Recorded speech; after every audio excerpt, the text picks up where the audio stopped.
I used to be one of the neediest person on this planet if you knew me 5 or 10 years ago. But now as I've healed, in retrospection, I find out that it was not about me being needy. I came to have more understanding and compassion for my behaviors because it was about losses. It was about attachment trauma. Personally, I really hate the word needy because it ties us to the unhealthy relationship with our needs, with owning up to our needs and expressing them and expecting our needs to be met. But I do know a lot of relationship channels out there talking about neediness, just find someone to hang out with, do something that you like. But if you don't touch the roots, if you don't understand it, you're mainly play with the surface. You're mainly using things or people to distract yourself from deeper wounds and pain. That is why I make a lot of content on this channel about attachment hunger, about neediness, and fear of abandonment, because there's something deeper that you're searching for. And all this time, it's very likely you're using the wrong things to fulfill your needs. No wonder the tank could never be filled. When it comes down to it, neediness is developed as a way to cope with our anxiety. So explained simply, neediness is about the fear of being left alone.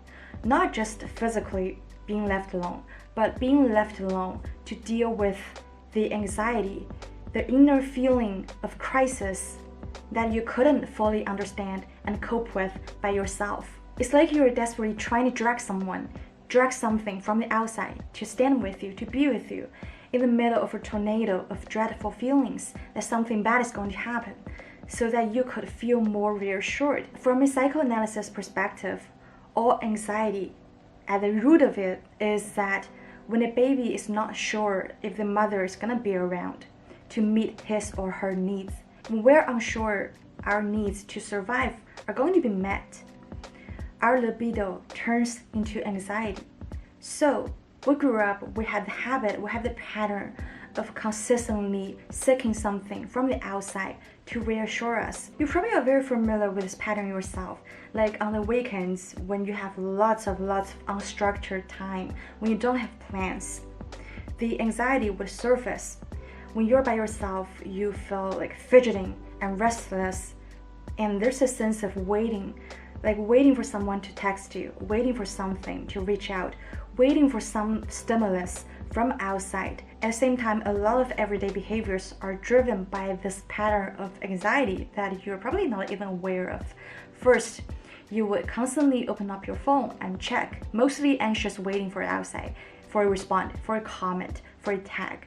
And secondly, you tend to overshare, you tend to nag. The second someone initiates a conversation, you would immediately rush in and keep this conversation going, and you don't want this conversation to ever end because it keeps you distracted and keeps you feel connected somehow.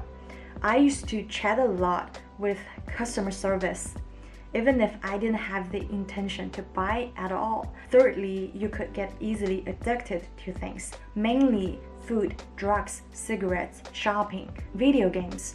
All of those are used as distractions to buffer you from the real pain.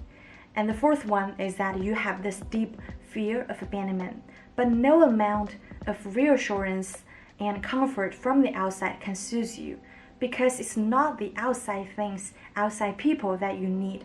So to heal the neediness from the root, to stop those attention, validation-seeking patterns, we need to hit the roots. The cure here is to shift into having a healthy relationship with yourself.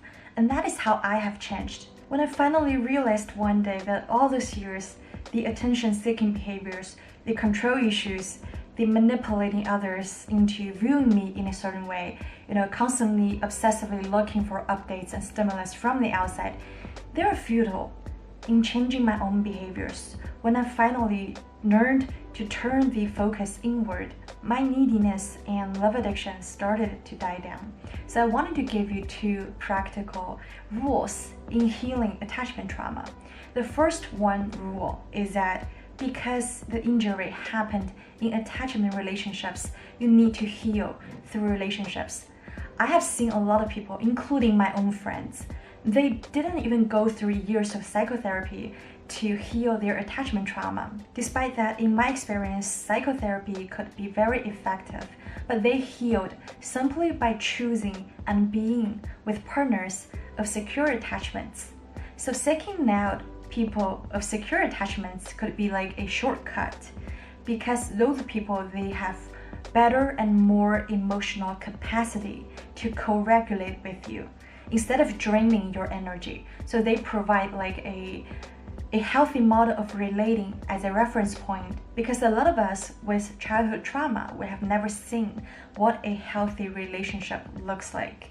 If that's not an option for you, the alternative is to find people like friends, mentors, professors who are caring and gentle and compassionate towards your experience and your struggles without judging you, without invalidating you. So in the future, when you are going through difficult times, you will start to internalize their warm presence.